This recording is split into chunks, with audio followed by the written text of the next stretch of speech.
Johann Zarco memberikan sinyal kuat bahwa dirinya akan tetap membela Honda Racing Corporation di MotoGP 2026. Hal ini ia nyatakan secara percaya diri usai kemenangan besar dalam balapan utama seri kandangnya di Le Mans, Prancis. Ini merupakan kemenangan pertama Honda sejak MotoGP Austin 2023 yang diraih Alex Rins. Kemenangan ini juga datang di tengah momen penting negosiasi kontrak baru dengan Zarco. Seperti yang diketahui, kontrak Zarco dengan HRC dan LCR Honda Castrol akan habis akhir musim nanti.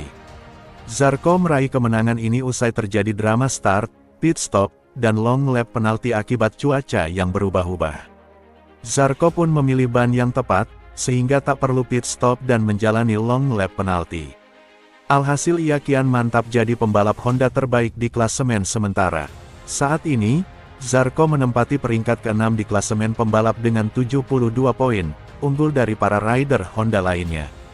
Dalam jumpa pers usai balap di GP Le Mans, Zarco yakin hasil ini kian memperbesar kansnya bertahan di Honda. Pembicaraan dengan Honda sudah sangat baik bahkan sebelum kemenangan ini, berkat pekerjaan yang saya lakukan dan sensasi yang saya miliki bersama mereka dan tim, serta cara kami bekerja, kami sangat senang. Jadi saya tahu saya akan tetap bersama Honda, kami hanya perlu memutuskan apakah saya masih menunggu apa yang benar-benar diinginkan Honda. Kami juga berbicara sangat terbuka dengan Lucio Cecchinello, tim prinsipal LCR. Zarco juga mengaku bahwa negosiasinya dengan HRC kini hanya tinggal soal menunggu di tim mana ia akan berlabuh. Ia terbuka untuk bertahan di LCR Honda Castrol atau pindah ke tim pabrikan Honda HRC Castrol untuk menggantikan Marini, yang kontraknya akan habis akhir musim nanti. Kami mendapat dukungan penuh dari Honda, bahkan di LCR. Namun jelas kemenangan bisa memberi sedikit tambahan, jadi kita lihat saja nanti. Diskusi kami sangat positif. Sekarang tinggal masalah waktu untuk tahu kemana saya akan pergi. Demi mendapatkan kursi di Honda HRC Castrol, Zarco harus berebut dengan banyak rider ternama lainnya. Kursi ini sedang diperebutkan oleh Pedro Acosta, Toprak Razgatlioglu, dan juga Jorge Martin yang secara mengejutkan dikabarkan ingin meninggalkan Aprilia Racing.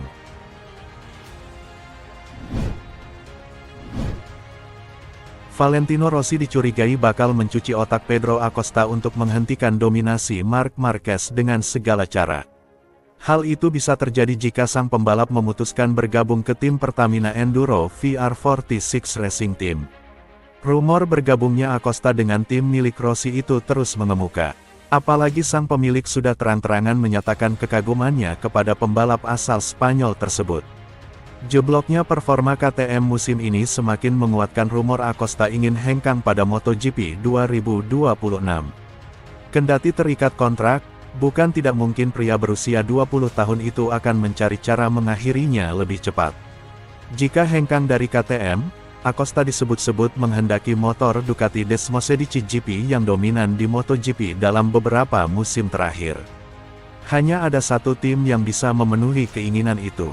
Agak sulit melihat tim pabrikan Ducati Lenovo memberikan satu kursi ke Acosta. El Tiburon de Mazaron hampir pasti tak mau membela tim independen Gresini Racing yang hanya mendapat jatah motor setahun lebih tua.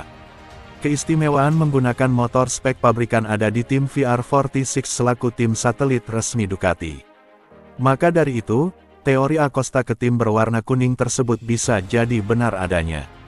Menurut pandangan dari mantan pembalap kelas 500cc Alex Barros, El Tiburon akan jauh lebih berkembang jika dia bisa mendapatkan salah satu motor Ducati. Pabrikan Italia itu dianggap menjadi tempat yang tepat bagi Acosta karena mereka saat ini menjadi tim yang memiliki motor terbaik di grid. Barros juga meyakini Acosta bisa bersaing mendapatkan podium secara konsisten atau bahkan kemenangan melawan Marc Marquez. Dia memiliki banyak potensi untuk berkembang di Ducati. Acosta akan memiliki motor dengan kondisi yang memungkinkan untuk memenangkan balapan, mengendarai motor dengan performa terbaiknya. Marquez akan selalu ada di sana, jadi ini akan sulit, tapi dia akan bisa bertarung di sana dalam kondisi yang tepat, dia bahkan bisa memenangkan balapan, imbuhnya. Akan tetapi Barros memberikan peringatan kepada Acosta untuk berhati-hati jika pada akhirnya dia merapat ke kubu VR46. Ia mencurigai Rossi bakal mencuci otak sang pembalap untuk membenci dan sebisa mungkin menghentikan Marc Marquez, bahkan dengan cara paling kasar sekalipun. Mari beranggapan Acosta ke tim VR46, satu-satunya tim Ducati yang bisa didatanginya saat ini. Lalu Valentino akan mencuci otak Acosta agar punya keinginan kuat untuk mengalahkan Marc Marquez dengan segala cara. Teori tersebut berkembang lantaran Rossi punya rivalitas sengit dengan Marc Marquez. The Baby Alien dianggap sebagai ancaman untuk rekor juara dunia 9 kali milik pria berpaspor Italia tersebut di semua kelas. Saat ini Marquez memiliki 8 gelar juara dunia. Di kelas MotoGP, ia sudah 6 kali menjadi kampiun sementara Rossi 7 kali. Dengan dominasi di awal-awal musim ini bersama Ducati, bukan tidak mungkin capaian gelar juara dunia Valentino Rossi bisa dilampaui Marc Marquez.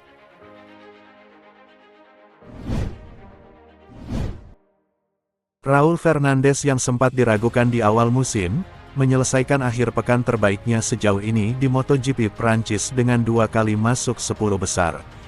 Berada di urutan ke-18 klasemen MotoGP dengan hanya 15 poin, Raul Fernandez menghadapi musim keempatnya di kelas utama. Pembalap Spanyol itu dipertanyakan, meskipun memiliki kontrak yang terjamin dengan tim Amerika Utara itu hingga akhir 2026. Dalam 5 Grand Prix pertama tahun ini, pembalap Spanyol tersebut hanya mengoleksi 6 poin. Rumor pertama tentang masa depannya mulai menyebar, meskipun Trackhouse Racing telah memastikan bahwa mereka akan menghormati kesepakatan. Raul memiliki kontrak dan kami akan sangat menghormati hal itu. Tidak ada tanggal atau ultimatum, tetapi jelas bahwa Raul perlu bereaksi dan dia harus melakukannya untuk dirinya sendiri. Di Le Mans, pembalap Spanyol itu menyelesaikan akhir pekan terbaiknya musim ini. Raul Fernandez menyelesaikan sprint pada posisi ke-10 dan balapan utama di urutan ke-7. Motorsport.com berbicara dengan Raul tentang masalah ini, dan tenggat waktu 3 bulan untuk bereaksi yang diduga diberikan kepada pembalap. Saya pikir itu adalah sesuatu yang bahkan saya diskusikan dengan tim. Saya tidak memikirkan jangka waktu, tidak ingin hidup dalam situasi seperti itu. Fernandez tidak memikirkan tentang kontrak atau uang, ia hanya ingin menjadi kompetitif dan lebih dekat dengan pembalap rekan setimnya Ai Ogura yang cukup tampil mengesankan di musim pertamanya. Dengan segala hormat, saya tidak membalap hanya untuk uang. Saya membalap karena itu membuat saya bahagia. Ini adalah sesuatu yang telah saya lakukan sejak berusia 5 tahun dan karena situasi kehidupan, saya telah bekerja keras untuk mencapai MotoGP. Kami di sini untuk bekerja, sayang sekali 2 tahun berturut-turut saya mengalami cedera saat pramusim dan kami belum bisa membuat basis. Tahun lalu sedikit lebih baik karena kami melakukan tes pada November di tahun 2023 dengan motor itu, tetapi tahun ini kami belum bisa membuatnya.